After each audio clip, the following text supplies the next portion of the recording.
Pat Mahomes, Josh Allen, Joe Burrow. And at 1.5, I thought I was for sure going to get Justin Herbert, right? Like I thought for sure I was going to get Justin Herbert. So if Herbert fell to you at 5, you're definitely staying. You're sitting pat. You're taking the pick, right? I'm staying pat, 100%. Like it was all set. Like I'm taking Justin Herbert. I'm going to go from there. Right. There's 2 quarterbacks I really wanted at 1.5. It was Trevor Lawrence and Justin Herbert. Like I'm a big Trevor Lawrence honk. I think he's an absolute great buy.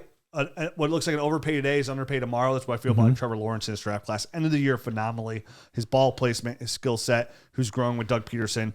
The weapons he's going to have next year is going to be disgusting. So Herbert went 1.5 or 1.4.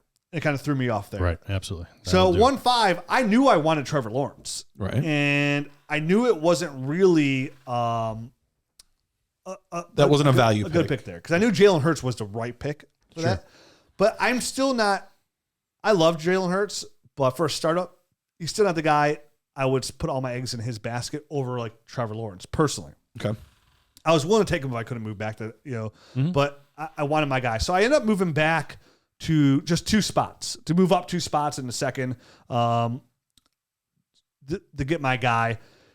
Traded back. So Jalen Hurts does go at 1.5. Justin Jefferson goes at 1.6. So I'm at 1.7. So I traded back there to move up a little bit in the second round. And it's a good thing I did to get who I wanted. Because I did want to put myself a little bit higher because I didn't know where these picks were going to go. And I figured they'd go high in a second. So I moved back to 1.7. I do select Trevor Lawrence. So I got my quarterback. I got my baseline.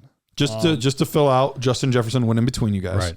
And that was like the big question that I was going to have. I mean, obviously you're sitting at 1.5 and you're talking quarterback, which makes total sense in a Superflex startup draft. But I was just wondering if you had any regret that you could have had Justin Jefferson at 5 and then maybe had a totally different strategy kind of throughout the rest of the draft and had a true difference maker as your wide receiver 1 for years to come.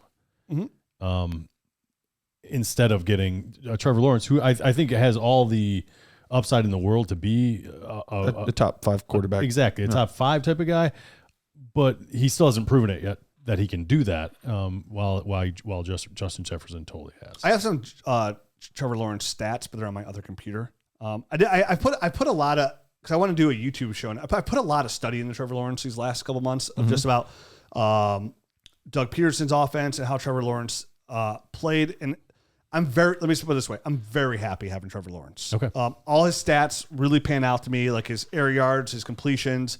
I think in Calvin is going to be huge. So I have 0 regrets. Okay. 0 regrets. I took a lot of risk last offseason and invested, which could have blown up in my face, but I believed in him enough. So I was able to get like the Trevor Lawrence discount. Bottom basement. Yeah. And seeing the way, and I saw how the first 5 picks went, all quarterbacks, which is standard. I took Trevor Lawrence. I didn't want to risk. There's one thing I don't want to risk. I don't want to risk if I'm going to miss out. You're right. If I miss out on Justin Jefferson, a wide receiver, that's going to be really good for years.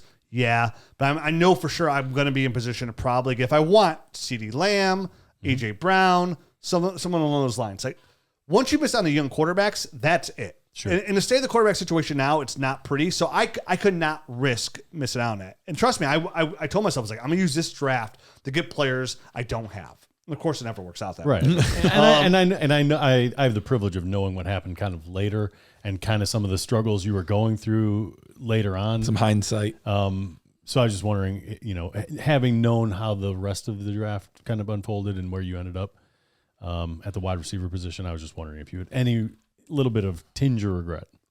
Literally 0 regret. Okay. All right. Definitely because how with this pick. With this pick. Because how it played out next is exactly why I don't have regret. Because then it went Jamar Chase right after that pick at 1.8. Then it went Justin Fields, Lamar Jackson, CeeDee Lamb, and then the turn took Deshaun Watson and Kyler Murray.